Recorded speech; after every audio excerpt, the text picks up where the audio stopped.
Hello നമസ്കാരം.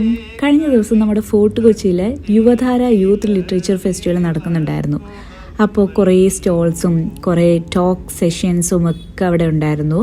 അപ്പോൾ ശ്രദ്ധയിൽപ്പെട്ടതാണ് ഈ കാണുന്ന സംഭവം.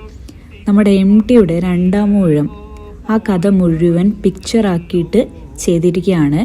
ശ്രീനി പാലേരി എന്ന് പറയുന്ന കോഴിക്കോട്ടുള്ള ഒരു കലാകാരൻ ചെയ്തതാണിത്. 3 വർഷം കൊണ്ടാണ് ഇത് കംപ്ലീറ്റ് ചെയ്തത്. ആ കഥ മുഴുവൻ ഇങ്ങനെ പെയിൻറ്റിങ് ആക്കി ചെയ്തിരിക്കുകയാണ്. ഇതുപോലെ വേറെയും കഥകൾ അദ്ദേഹം ചെയ്തിട്ടുണ്ടെന്ന് പറഞ്ഞു. ആൻഡ് സ്വന്തമായി കണ്ടുപിടിച്ച ഒരു മെത്തേഡ് യൂസ് ചെയ്തിട്ടാണ് ഇത് ചെയ്തിരിക്കുന്നത്.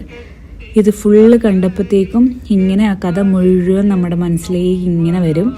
And I was literally amazed by this. എന്ത് രസമല്ലേ ചെയ്ത് വെച്ചിരിക്കുന്നത് കാണാൻ. അപ്പോൾ ആ ഒരു ലിറ്ററേച്ചർ ഫെസ്റ്റിവലിൽ കയറുന്ന ഒരു ഭാഗത്ത് തന്നെ ഇതുണ്ടായിരുന്നു. ആൻഡ് ഇതാണ് ഞാൻ പറഞ്ഞ കലാകാരൻ. എന്തായാലും ആ മനുഷ്യൻ ചെയ്തു വെച്ചിരിക്കുന്നത്. So beautiful.